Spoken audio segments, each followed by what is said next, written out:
If every single scar equals a coin, then the girl always pursued would be worth her weight in gold. Deception, theft, and night heists, but her nerves failed her when it mattered most. The girl clutches meager loot to her chest and escapes, muttering curses bearing her pain. We're head on. I definitely win next time. She always longs for the coin of whimsy's blessing and creed. Yet the coin in the air always suddenly disappears, as if in reply from the trickery titan. Day and night flow, and the thief star makes circles across the sky, while time molds the girl into an adult. The cloak once used to conceal her entire body now only suffices as a hood that barely covers her fringe. No matter. These days, I have no need to hide. With a confident stride and a silver tongue, her perfected fraud, thieving every opportunity as a result. And at curtainfall hour, those treasure-seeking steps fade into the moonlight. When she appears again, her arms are laden with money's weight. What is the art of thieving? Stealing from the poor. Not enough loot. Stealing from the rich. That's a boring task to boot. The girl narrows her eyes of greed towards those called the Chrysos heirs. The golden vines of the sages' homes, the sacred carcass of the deathward realm, the divine lyre of the seashore's pearl, and the crystal chalice of the 1,000 gates. The girl knows not the treasure's origins, only that they are all valuable beyond measure. To have something priceless is the true art of thieving. A pity that deceits are all eventually revealed, and the thief meets a rare defeat. A golden thread discerns her meticulous disguise, and the heroes hold down her third hand to imprison in this thief star made of human feet. I take defeat with my head held high. Spare me your sympathy. She frankly faces the accusations, knowing that escaping would be nothing more than child's play. So the Chrysos heir outside the cage smiles sweet. Would you like to see my most precious? A treasure bright? It is a dress, like the beauty god Nestia's divine body. More blinding than the sun, rivaling the moon in its glory. It is woven by divine threads. It captivates even the gods. But all the lies and deceit are revealed under the golden thread's query. The world-famous thief is stirred by such grand words into a flurry. Then just you watch. This wondrous dress will forever remain in my own gallery.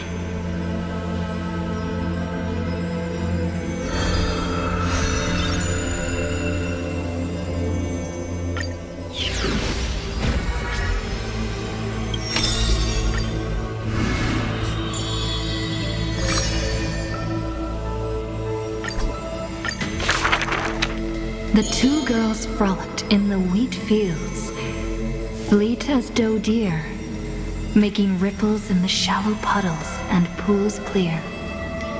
As dusk approaches, the exhausted girls collapse over the wheat heaps, talking about their longings and dreams of literature, love, and a journey through a world dear.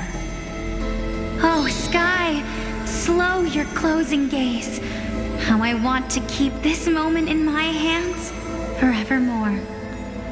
On that day, the breeze was warm and gentle. At that time, death was soft and fair. The broken-winged butterfly falls by the window, bringing with it a scent of melancholy. The girl looks outside. The golden wheat fields rolled endlessly, stretching to the horizon. Holding to the chair, she tries to stand, only to find her legs trembling and feeble.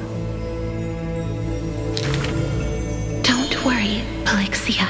Her older sister whispers beside her ear, and on her sister's shoulder, the girl weeps mournfully. And time thus becomes silent, painted with sighs only. When hearing the healer's diagnosis, the girl remained deathly still. Her eyes were already drained of tears, and her heart a wilted grave. Every time she has something on her mind, she would tilt her head and look outside. Her sister follows her gaze, seeing a barren field turned by wind into a desolate gray expanse. Till one day, when the girl looks outside, she sees a dash of dark blue, most brave. It's a flower my sister planted. Like the torrential river of life, it pours into the depths of her heart. The flower is called Antilla. Even in the Netherland, it's rumored to thrive. You are the quiet in my heart, amidst the chaotic choreography. That seems to be its floriography. When the days are warm, the sister would take the girl on long journeys, through the flower fields, gazing upon rivers, napping amongst the grove. A discussion hardy. After I die, I want to become an Antilla flower and become the quietness in your soul. A thoughtless word from the girl gains her a wrapping on her forehead most dainty.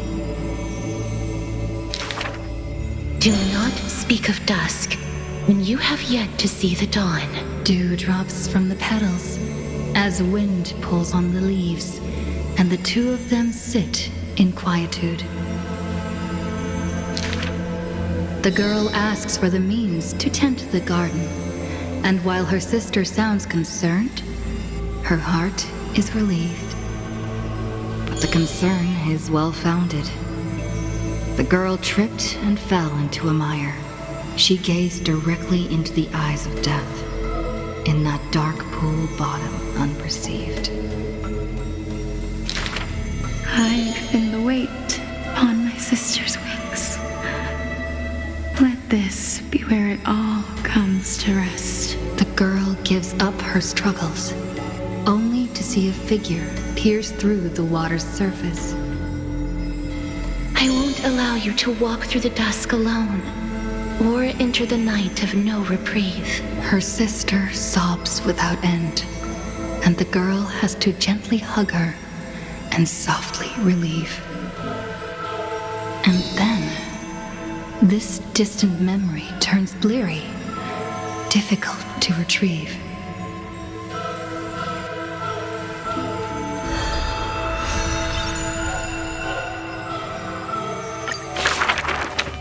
The river of souls flows to the other side, wrapped in the land's night, broad, slow, an eternal and silent sight.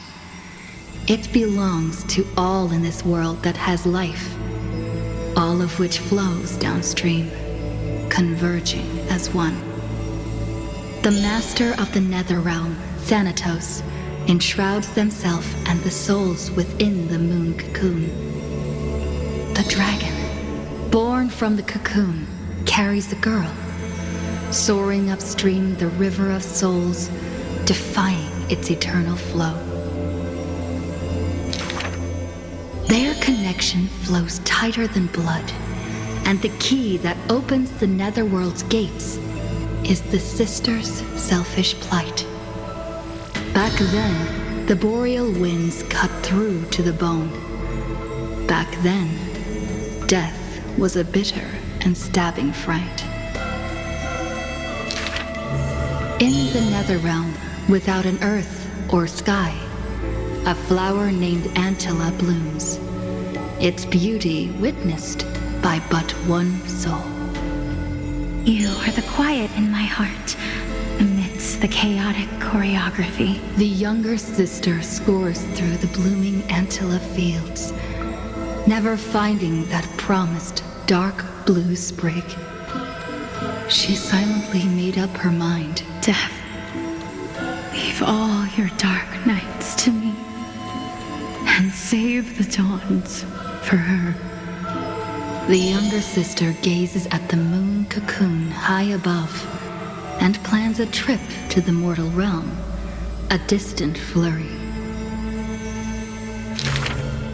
A bard once sung to musical notes. Do not turn back. Oh, do not turn back. The long hand of shadow will retain the dead behind their gates. The giant dragon born from the moon cocoon willingly offered itself as the enduring barge of the River of Souls. No need to turn back. Oh, no need to turn back. That price had long been paid for you by someone else. The dragon lowers its long neck and places the girl on its back. In slumber, she will unknowingly greet the dawn of her rebirth.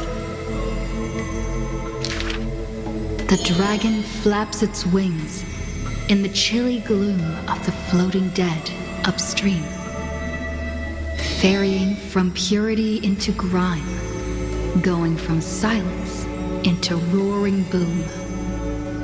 The souls of countless poets flounder past, their distant rhymes endless like foams.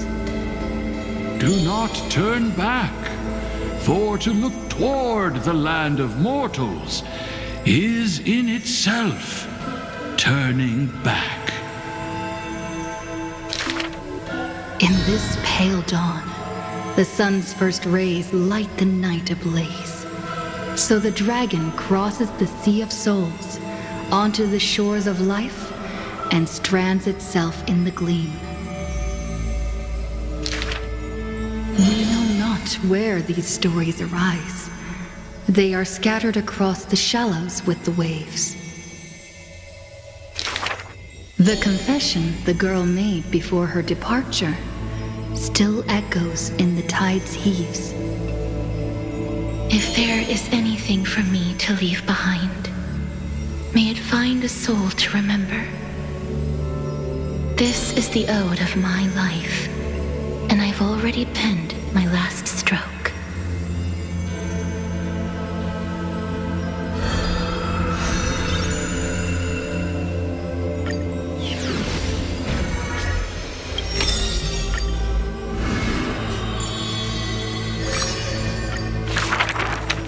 As always, to perceive the man's fury, one must do so 7,000 paces away. The Kremnos he guards is once again shrouded by mist. Rust, blood, and fire are the ceremonial ode to the demigod. There is no one to witness or to give cheers of glory. The final Kremnos festival goes on without end. The victor shall embrace death and silence, and his glory will only be remembered by the defeated array. For that man, laws and seals no longer have meaning. War and battle never cease for a single minute, each passing day indistinguishable, morning and night entwined. The corpses pile up, filling ravines, forming mountains strong. He carved time with peak's edge and counted the fleeting years by fires of war. Sometimes the lion would climb to the hilltop to look down on the world and search for friends in longing. The distant heavens and earth stretched vast and boundless, but their endlessness felt ever more remote. Like Nikador, he cannot escape madness's clutches. Guarding the city alone and embroiled in war, the murmurs of the black tide constantly sound in his ears. Yet a flame soars up his chest every moment, casting a light upon the indomitable path behind him. Memories seal the echoes of the past as the man strides into battle, fists clenched fast.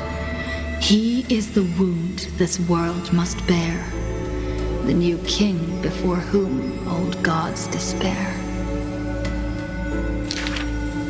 As stated in Idonia's poems, humans are born with eyes closed to accustom to this world's light, and their sight fades in old age to reacquaint with night's anthems. But the man did not bow to the decay of time, rejecting the lure of death's call. With each return from the brink of death, his eyes burn with fury, fixed upon his foes, until everything suddenly faded away, like a surging black tide, swallowing all into nothingness. The world dissipates in the roiling black tide's requiem. Even the lion will one day die, a departure with no way back. With a sudden fall, his pierced chest hits the ground, and slowly flowing into the underworld is his golden blood departing his system.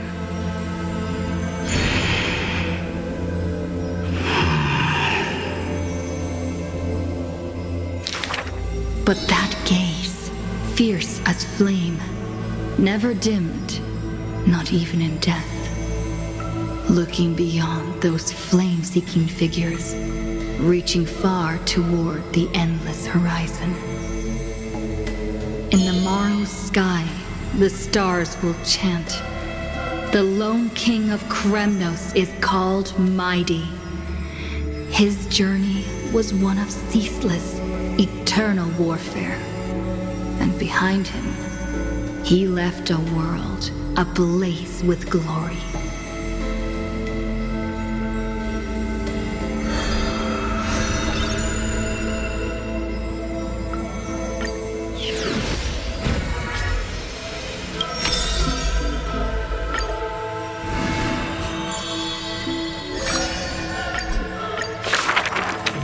On the day that the grove fell, he accepted his defeat and demise, as if embracing truth and heresy. Believe in Titans, and you'll have a happy death. Deny the Titans, and you'll have a fulfilling death. Yet as the lightened soul bids farewell to its heavy shell, a Titan made an untimely call. Do not be startled, child of humanity. You have a final query in this world. You finally came. He does not seem shocked and lets the core flame take over his shell. Be more punctual next time, if you will. Upon his first meeting with the Titan, the blasphemer is already on his best behavior. And towards the suggestion to reforge his body, he paid no mind. I have so kindly offered you the best body. So why do you insist upon your mortal imperfection? The scholar replies in candor. Only by retaining the various flaws can my humanity be preserved in rigor. His form remains in the mortal realm, while his spirit walks the river of soul shores. Between life and death, he fatigues. dwelling in the child of humankind's thoughts and senses. The Titan cannot bear to remain a mere spectator. Why not ask me your questions, child of humanity? I am rich in wisdom, and shall speak with no ambiguity. As though an unspoken pact, the scholar asked the god about all things, feigning a humble quest for knowledge. Do you treat me just as a way to answer questions? A mere machine? The Titan got what they asked for. You should thank me, for good questions are rarer than good answers. Compared to the joy of a new life, the scholarly breakthrough, carried home alongside death, filled the scholar's heart with more fervor. He returned to the Scourged Grove many times, and the black tide followed. Despite his defeats, he never sought help or permission. But at every desperate moment, the Titan would eventually take over one half of his body. The union of man and god, a flawed and clumsy choreography. It happened but once, a perfect harmony. One man, one god, speaking in one breath. Stop stepping forward at the same time as me. The Titan once revealed the secrets of mixing life, a boon seemingly a blessing, but full of malice. What a tempting bait. But that's not my desired chalice. Divine power is within his reach, but the scholar is not moved by that essence. This long and abnormal temptation is also a trial of elevation. For the sage can achieve all things, but shortcuts alone he abhors with silence.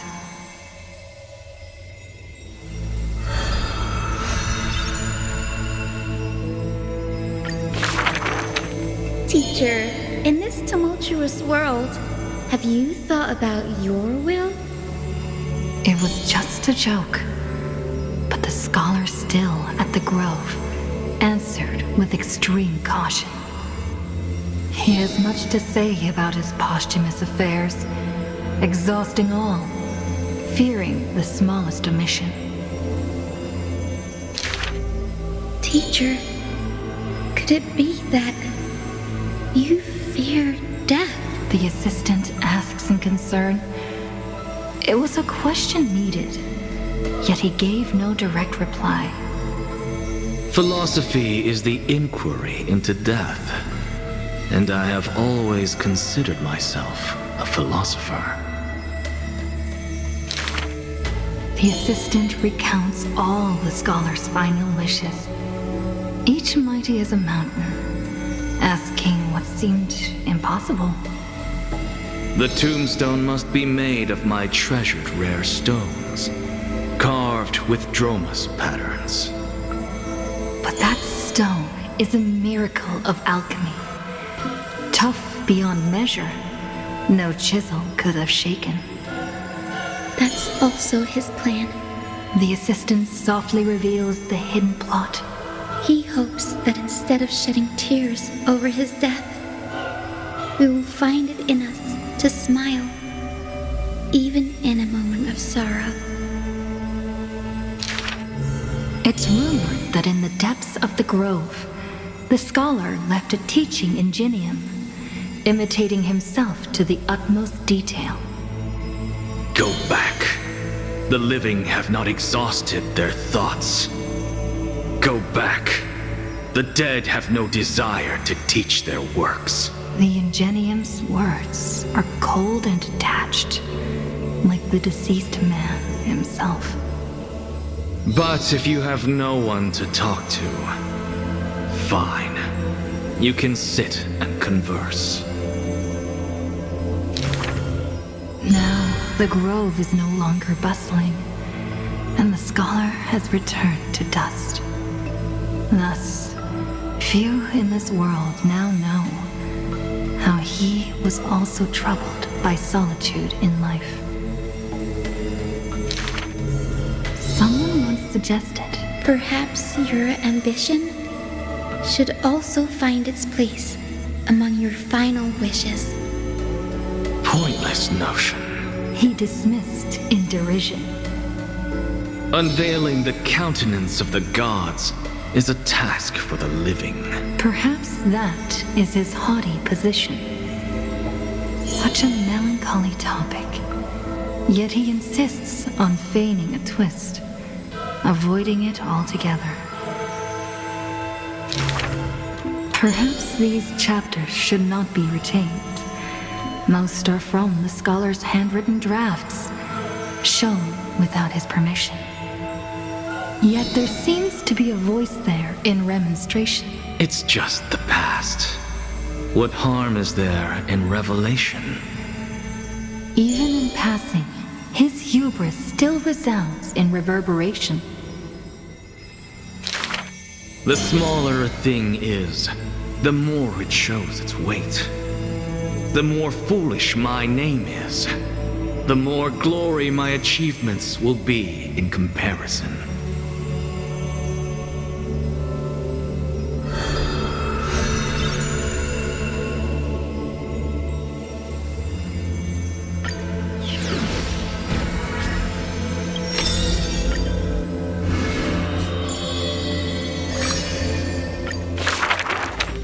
A good student who often did stupid things. Was the assessment from the lithophagus sage.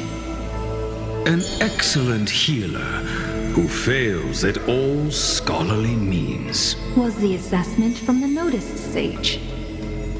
A shining child who also burns away her own life's rays. Was the assessment from the erythrokeramist sage.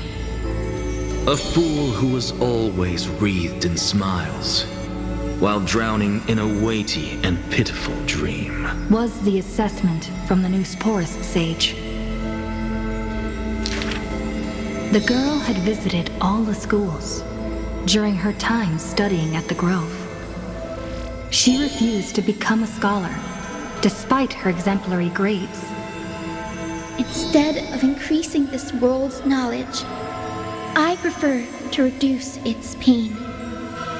While the sages faced her words in silence, the Neusporus sage alone decided to hire her as assistant post-haste. An apprentice who spends wisdom is more precious than scholars who hide knowledge away. The faded twilight courtyard, long eroded by time, now shelters a girl, the sole heir of her lineage. Loneliness accompanied her days, till the sage of the Caprists visited her and brought her a chromatic pony with a grin. It may be the eye of Twilight's creation in times gone by, for it shines with the sky's rainbow hues within. Could it be the warlike winged beast of her father's tales? But the sleepy, dreary-eyed pony before her was soft as freshest plucked cotton. The girl still took this gift, for from the little creature, she smelled the scent of clouds distant. If it weren't for her, I would have suffered more accusations. The Neusporism sage says in admission, the scholar is coming to deliver arguments and reproach, often stopped before the door, not coming to fruition. For the girl before the door soothed their blazing anger, like the soft clouds, gentleness in cumulation. Do you know what sacrileges he has committed?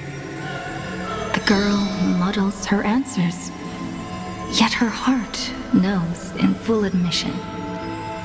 Like you and me, he too wishes to heal all of this world's afflictions. The girl treated ailments for many years in the Grove, composing her medical treatises into tomes.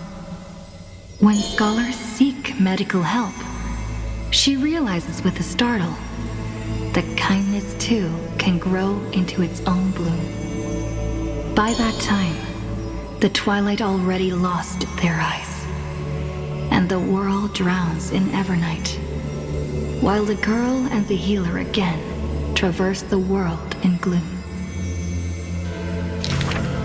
Seeing the golden thread and ivy in the night, though it has been long since she recalled her past, she once again thinks of her childhood dream. Should the sun be dimmed by destiny's decree, then the dawn that heals the world I shall replace.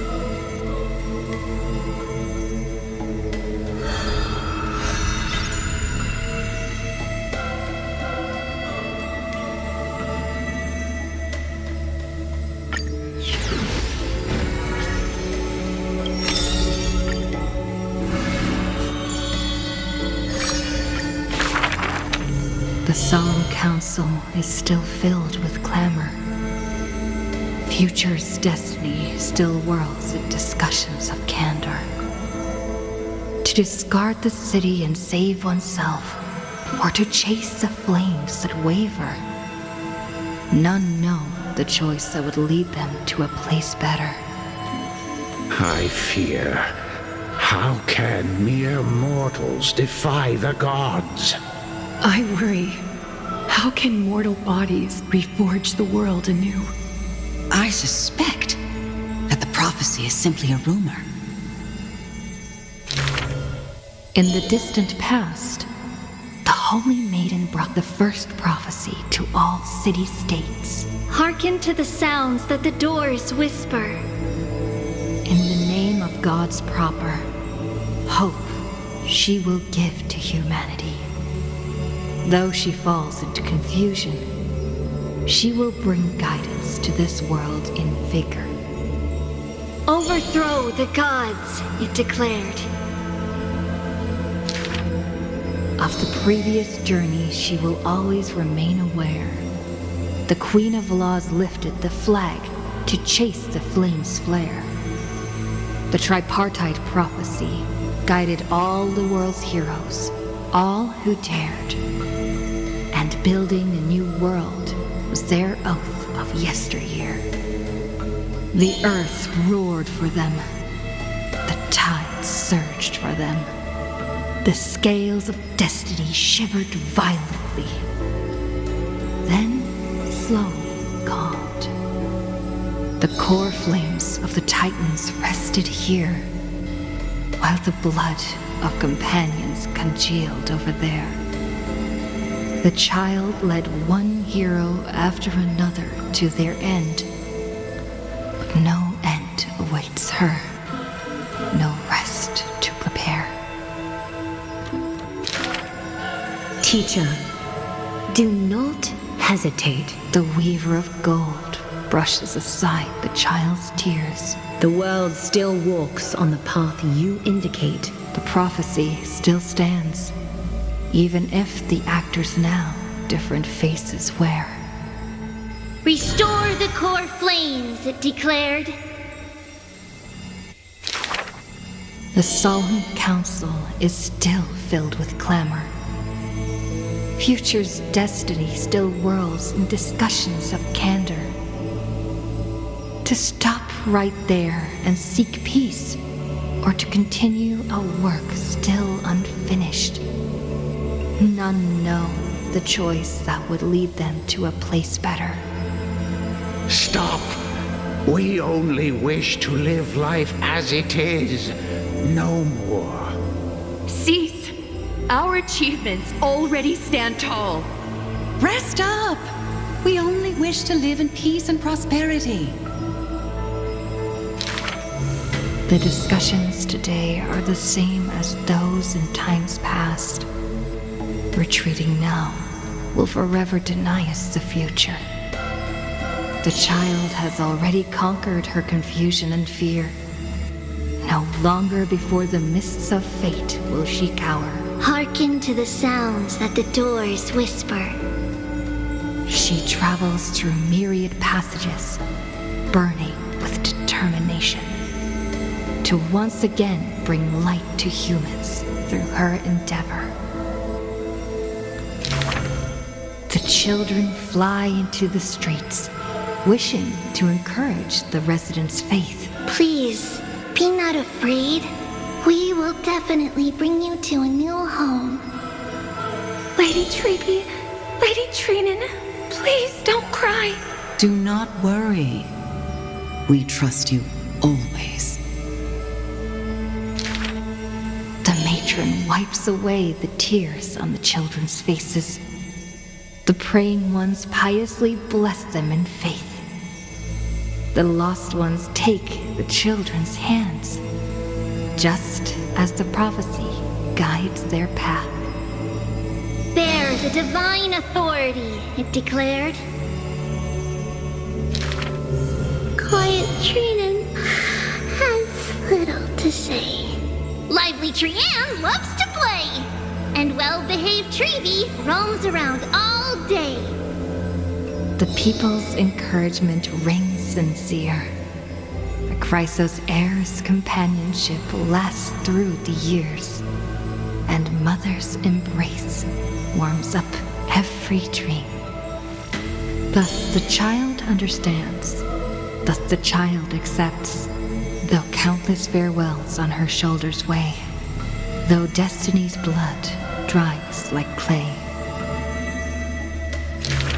There will always be passageways filled with warm sun rays that silently open to them in future and past days, and from them a voice says, Forge miracles, it declared.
Ma'am.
Stay close to us.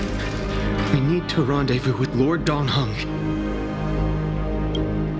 We will do everything in our power to clear the path for you.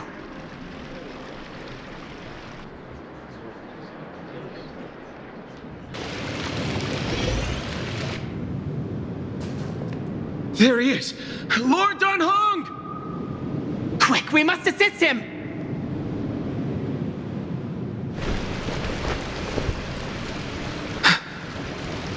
What are you doing here? Where's Feinen?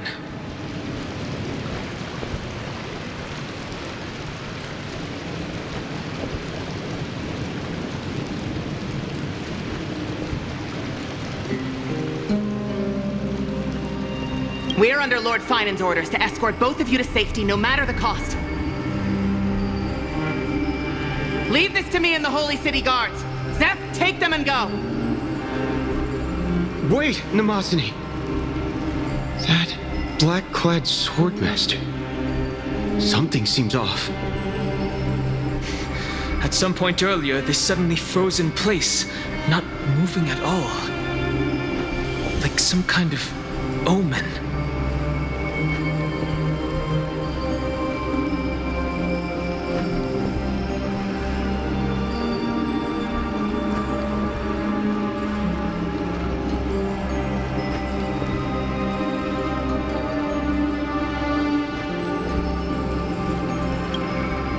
Right. We don't know exactly what's happening, but retreating is the safest choice right now. I don't know which demigod graced us with this miracle. Please, come with us.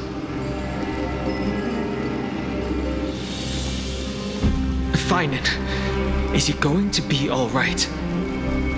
Believe in his resolve to save Akuma.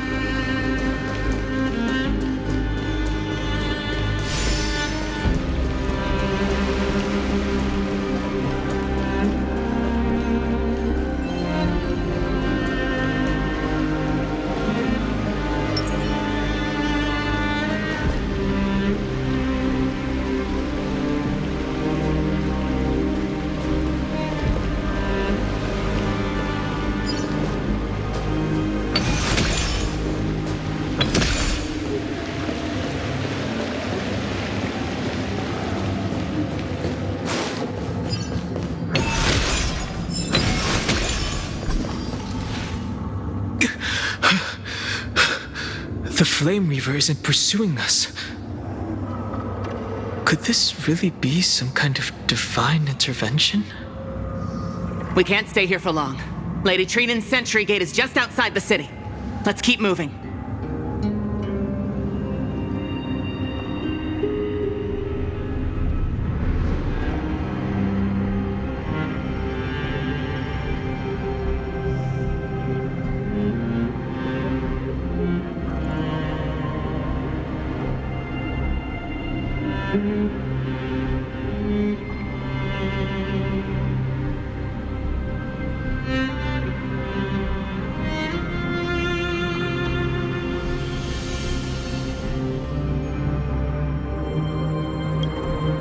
Our experience in Amphoreus has far exceeded expectations. If our goal was just to replenish fuel, then mission accomplished. But you're right.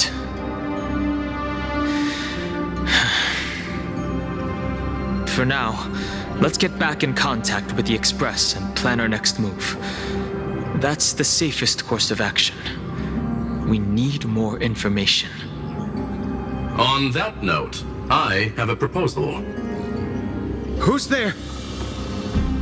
I hope to convey a message to the two nameless. Mr. Screwlum? Who are you? Stand down. I order you to maintain a distance of 10 paces. It's okay, guard. This one is not our enemy. It has been a while, nameless of the Astral Express. I'm glad I arrived in time to stop that black-clad one from harming you further. So it was you.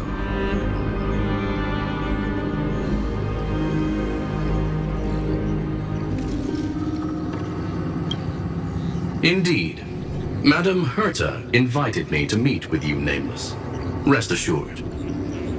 You two know this Anti-Catheran? Does he come from the same people as Counselor Lygus? Don't worry, guard. This gentleman is an ally of the Trailblaze. Would you mind giving us a moment to speak in private? Of course. We'll wait nearby. Please stay safe. I fully understand your situation. For now, the only thing I can do is temporarily freeze that black-clad one in place. Time is limited, so I'll keep this brief. The place where you stand, Amphoreus, is a world constructed from data and memoria, an experimental field of a certain eon. And now, this isolated sandbox world is rapidly falling into a third path. Destruction. Destruction. Conclusion. If Amphoreus continues unchecked on this course, a Lord Ravager will complete its evolution and metamorphosis and emerge from the surging tides. The cosmos as we know it will suffer irreversible consequences.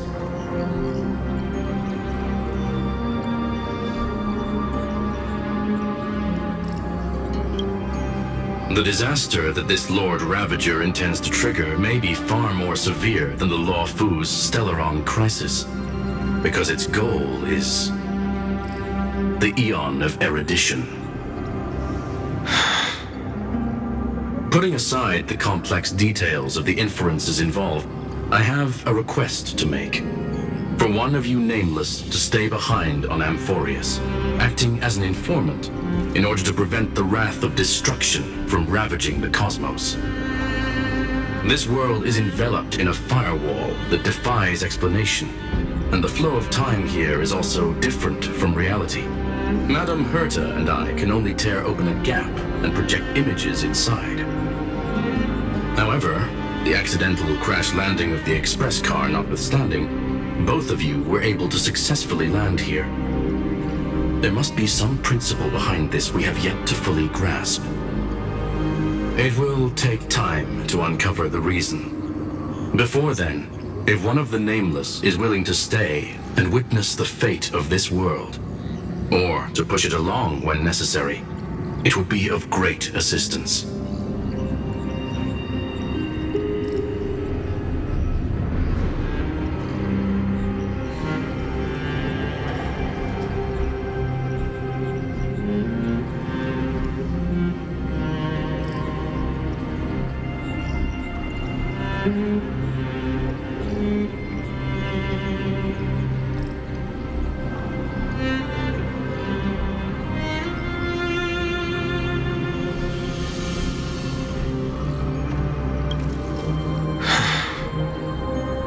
Mr. Screwlum, I believe you.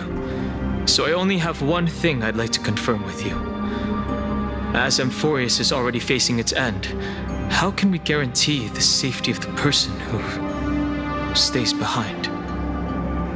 Look at this, if you would. This curio is called a chronocognitive anchor. The two of you may view it as a kind of space anchor in the world of erudition. As long as you carry it with you, your individual data structure will be protected and will remain unaffected by the influence of digital tsunamis. When required, it can also serve as a bridge for communications between the internal and external world. Of course, it is not curio with unlimited uses. It may only be held by one person. The connection being interfered with. Decide quickly as possible. 2 final messages. 1. Intellatron, named Lygus, possibly the primary culprit behind everything. 2. Herta discovered a clue. Miss March has already been drawn into Amphoreus.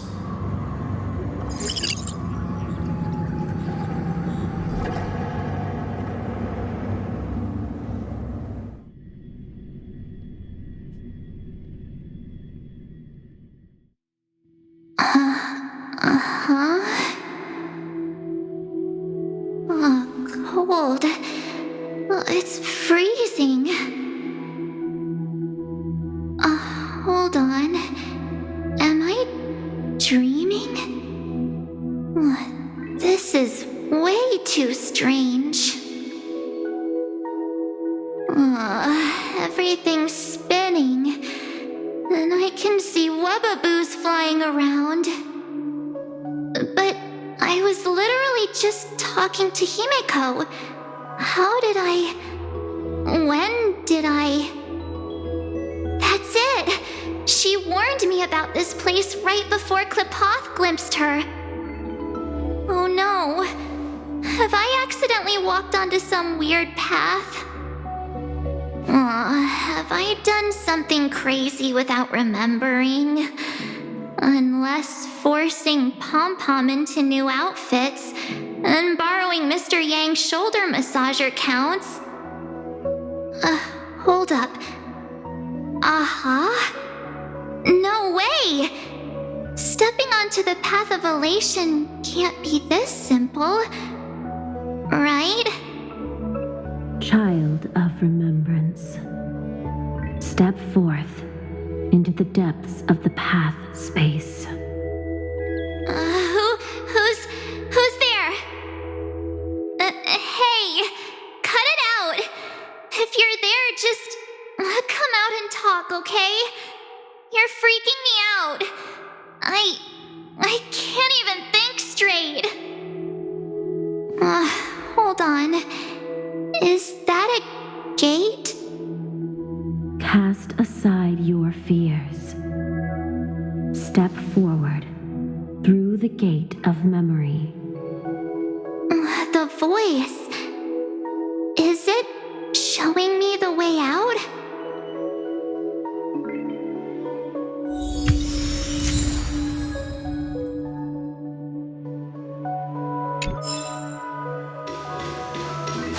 No, don't fall for it. They're lying to you. Turn back now. Wait, Master Diviner? From the Luofu?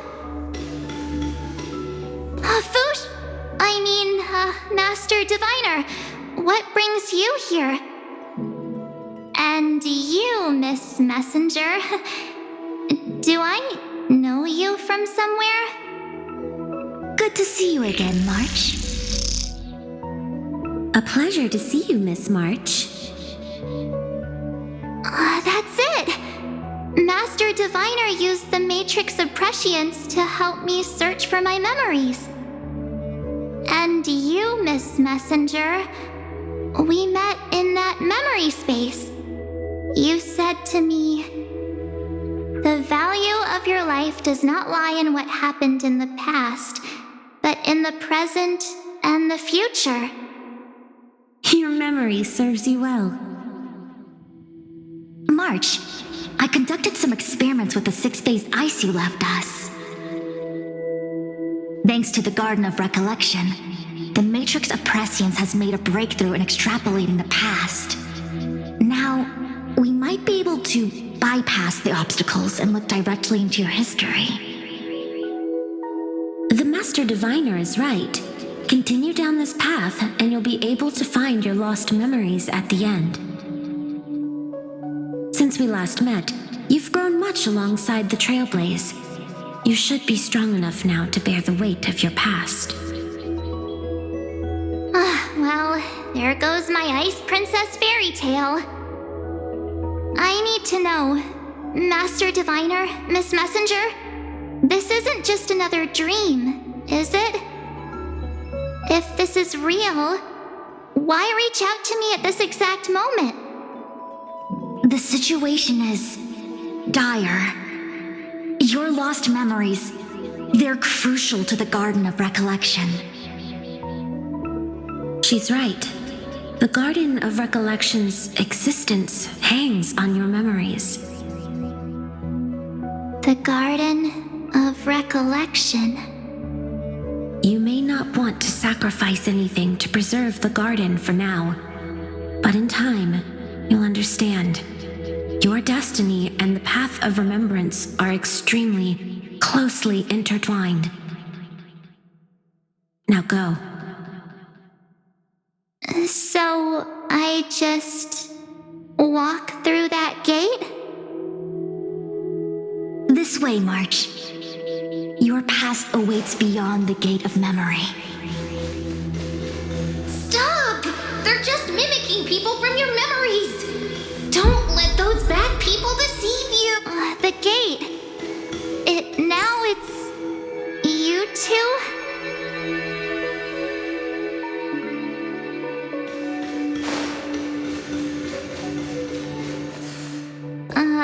Hey guys! What are you doing in a place like this? March! There you are! Finally. The trailblazing journey just isn't the same without you. Traveling's no fun without you around. Well, duh! What's Team Trailblaze without its star member? Wait a sec. You might look like you two, but... We understand your confusion. The Garden's allies helped us establish this Neuralink to reach you. The Garden's allies? You mean Miss Black Swan? Yes. She helped make this possible. Keep going, March. Find your past. Wake up. And travel with us again. That sounds really tempting. Finding my past and continuing to trailblaze new worlds with you? Trust in yourself, March. It's gotten us this far, hasn't it? Follow us. Let's go through that gate together. Step into your past, March. Find your true self.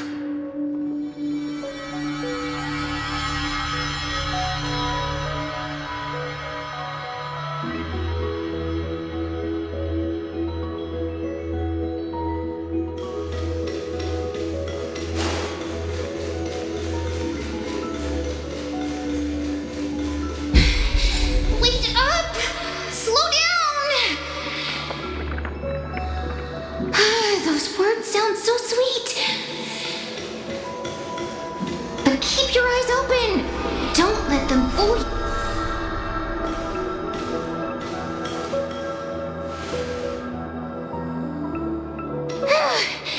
At last, I finally caught up. Hey, are you all right? I'll be okay. Just not used to running around. Say, March, got a moment to talk before you make your decision? Wait, that was you? Pushing the gate away? Sending those warnings? Yep, named Cyrene. It means ripples of past reverie. Easy to remember, right? Wait a minute. We actually look quite alike, don't we? Yeah. Your pink hair is just as eye-catching as mine. And we're both bright, pretty, and positive girls. Talk about coincidence. Wow, you're quite the smooth talker. But I can't disagree. Wait, you know my name is March?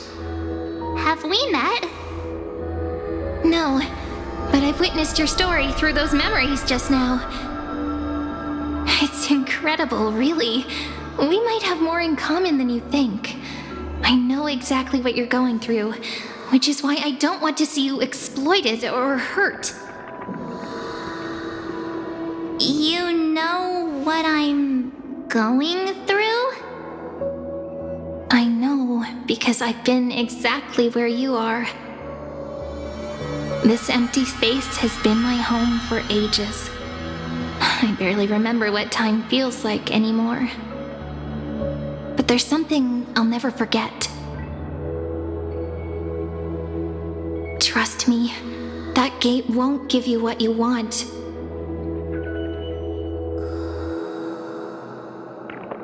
You mean those people? They're lying? Luring me into a trap? Yes, convincing, weren't they? They've studied your memories, using your deepest wishes against you. How dare they manipulate a young girl's feelings like that?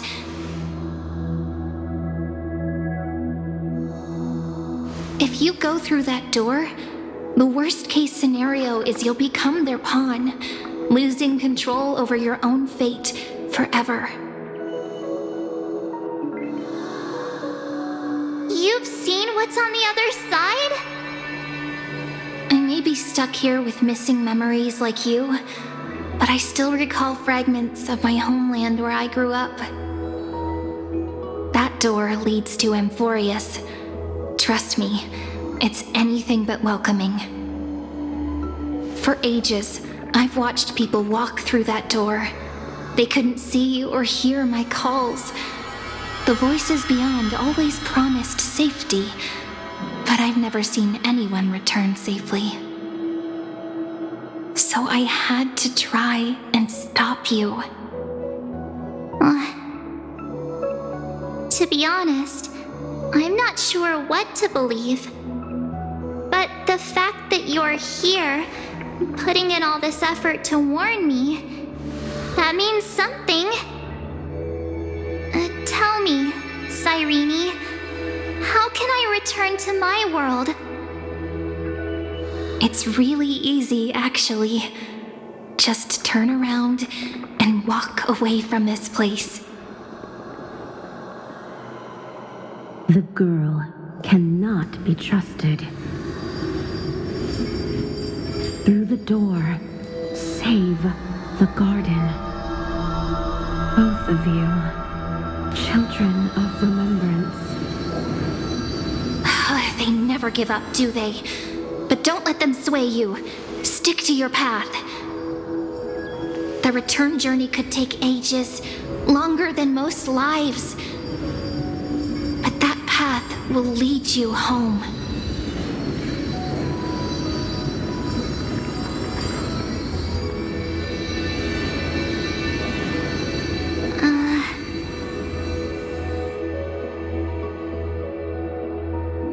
Thank you, Cyrene.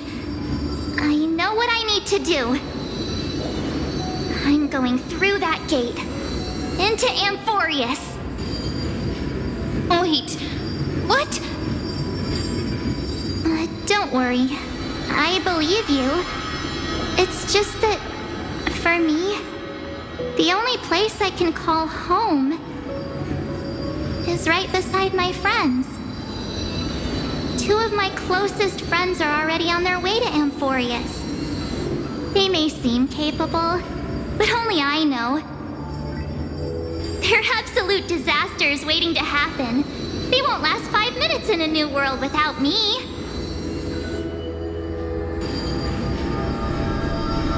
That's why I need to go through. Amphoreus or not. When the three of us are together, there's nothing we can't handle.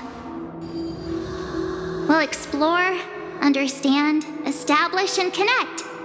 After that, we'll find our way home together.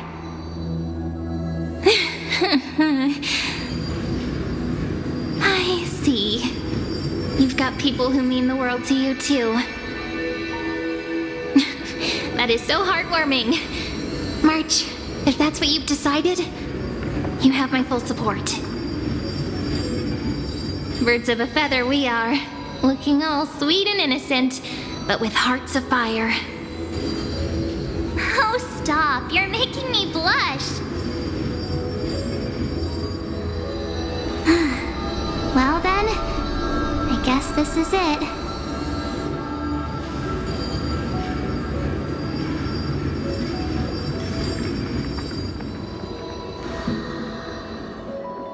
Do you think we'll see each other again?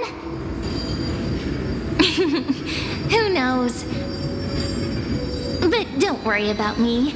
After all this time here, I've grown quite used to chatting with my imaginary friends. Since Amphoreus is your homeland, if there's a way to help you, my companions and I will do everything we can. Then I'll look forward to that day.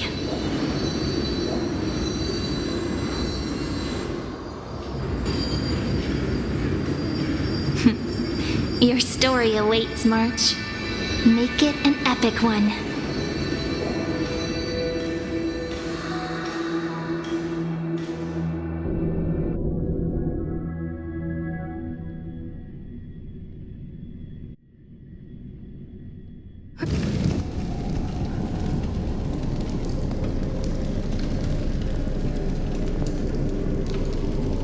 You okay there, friend?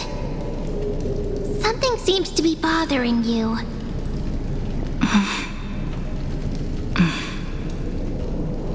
The vortex of Genesis. We made it back. Even this place has changed. Finan. Is he ready for Aranova?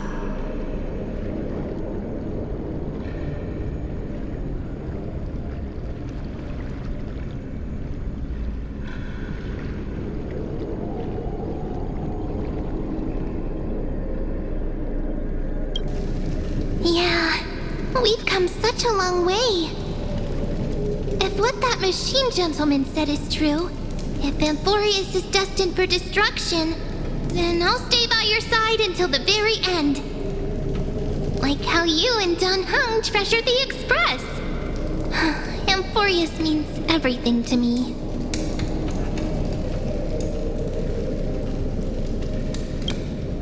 Right. Time to see the last core flame restored.